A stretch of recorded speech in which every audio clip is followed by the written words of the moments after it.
Le Mac d'Esther en mode estival avec un florilège de reportages proposés ces derniers mois. Rosan Paris fabrique à Limoges depuis la technopole d'Esther. Grains Up progresse après Esther avec le développement des besoins de formation à distance.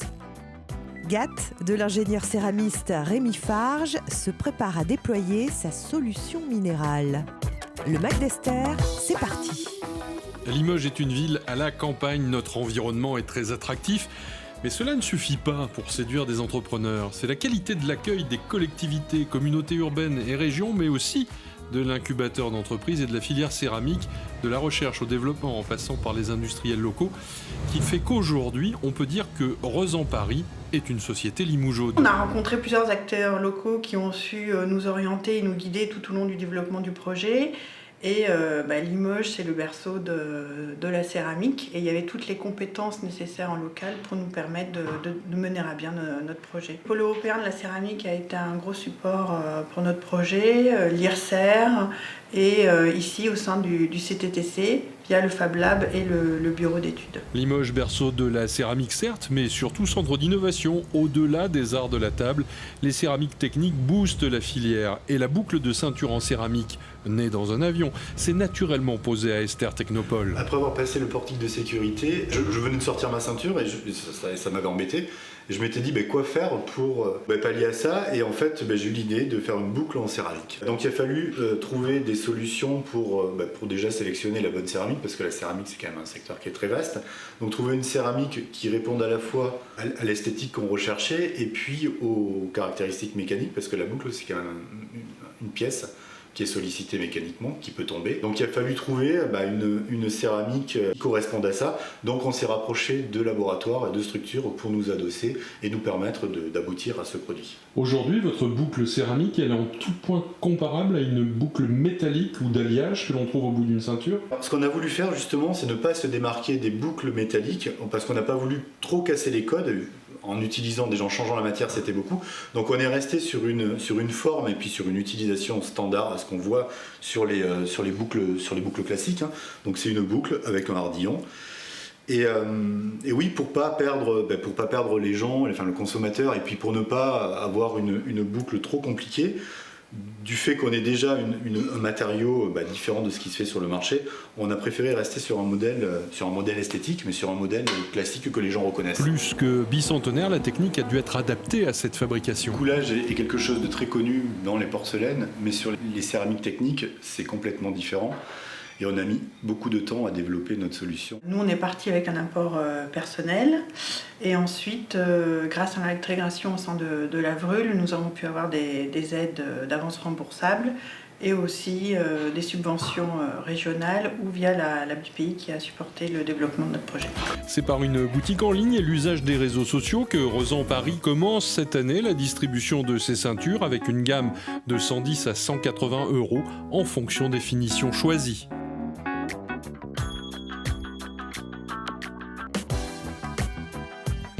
Grains Up est un organisme de formation via des supports numériques.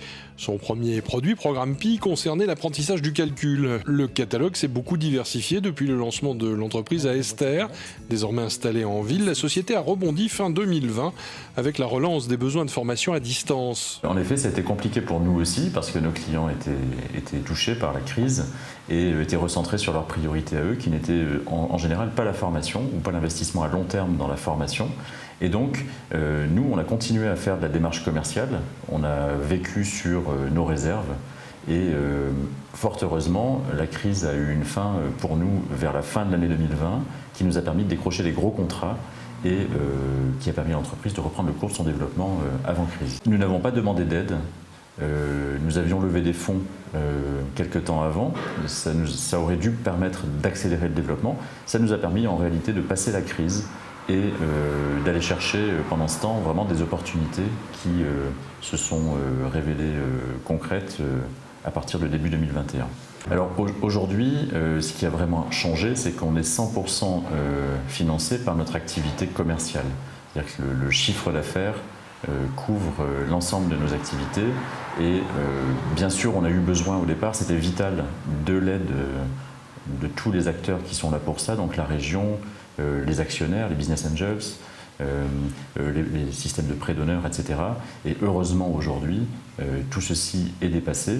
On est très reconnaissant à tous ces systèmes d'exister parce que sinon on n'aurait jamais réussi. Mais aujourd'hui, on vit de nos clients. Les clients sont principalement des ETI, voire des grands groupes, et les commandes sont très diversifiées. Avec Programme Pi, on apprend toujours les mathématiques contextualisées à un métier. Mais on ne fait pas que Programme Pi. La plupart du temps, la plupart de notre chiffre d'affaires se consacre à vulgariser, à rendre pédagogique un sujet que l'entreprise a choisi, qui lui pose un sujet opérationnel. Concrètement, j'accueille des intérimaires, je dois leur transmettre des consignes de sécurité. Et il faut que je le fasse pour un grand nombre dans un temps contraint et avec des résultats mesurables. Et donc le module numérique ou la démarche qui combine le numérique et le présentiel peut apporter cette solution économiquement rentable et sur le plan du temps consacré qui reste raisonnable. On peut suivre de près leurs évolutions, notamment ici si vous souhaitez que je vous montre. Donc chaque participant a une fiche. Et donc on peut suivre normalement donc les modules, le temps qu'ils ont passé sur la plateforme, leur avancée. À la fin de la formation, il y a une attestation qui est donnée aux apprenants. Et donc ils peuvent voir en fonction des niveaux combien ils ont eu de points sur 100 à chaque fois et donc on a une note à la fin globale. Chaque module de formation doit respecter le contenu pédagogique visé par le client.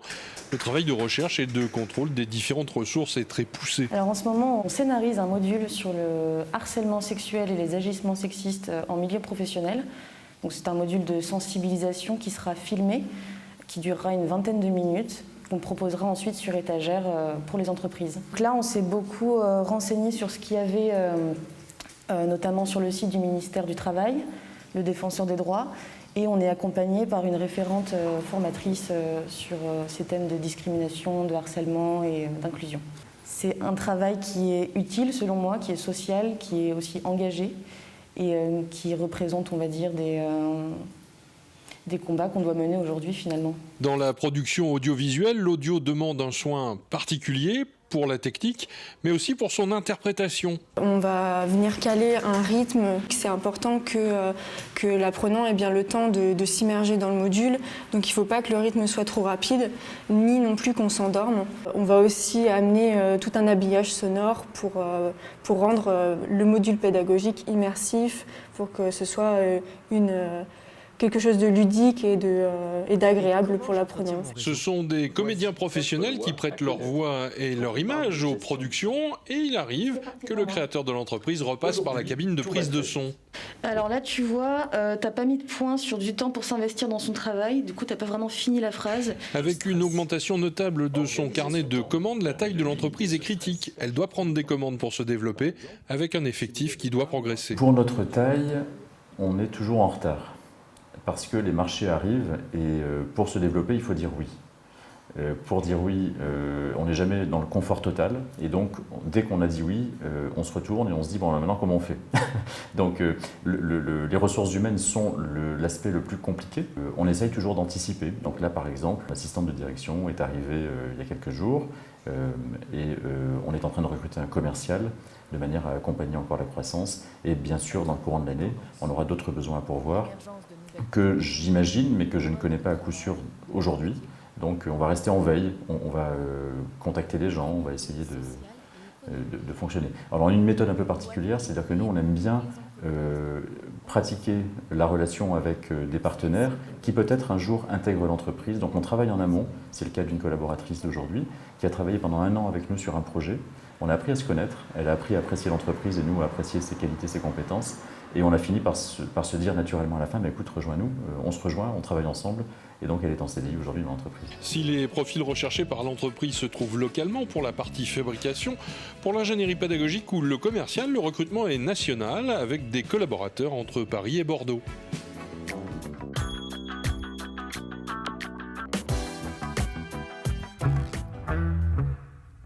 C'est au cœur du parc technologique de Limoges que Rémi Farge, ingénieur céramiste, a choisi de développer son idée, créer en matériaux minéraux une couche de protection pour les réseaux de déplacement, pistes cyclables, trottoirs, routes, histoire de protéger la couche réalisée à partir de produits pétroliers.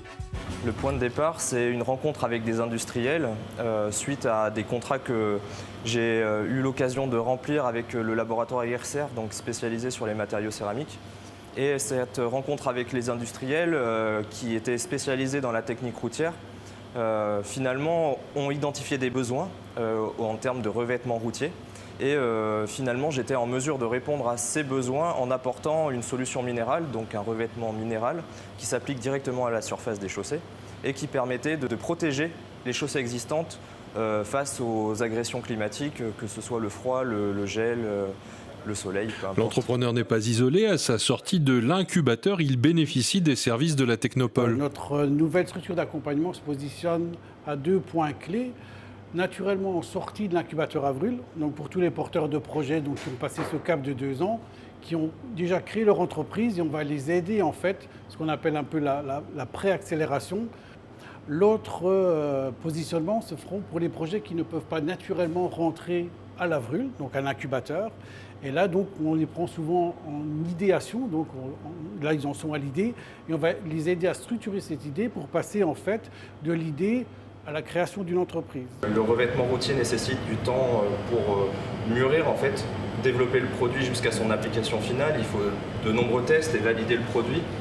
C'est pourquoi je me suis tourné vers des produits préfabriqués, donc qui sont obtenus par coulage du même matériau, mis en forme dans des moules pour obtenir donc des formes avec des géométries et des dimensions variables. Un positionnement qui permet de s'adresser à 2 marchés, la décoration et le funéraire. Pour justement avoir une fabrication locale et ne pas importer les pierres type granit de l'étranger qui sont colorées. Tout cela dans le but de rassembler et de réunir toutes les compétences en France et de faire des produits tout à fait durables et qui répondent aux exigences du domaine. Ingénieur, pas encore tout à fait entrepreneur, Rémi va devoir cette année lever les fonds nécessaires au lancement opérationnel. Il faut justement connaître et reprendre les bases de tout ce qui va être management, comptabilité, aspect juridique. Et ces petits éléments-là, finalement, ça s'apprend.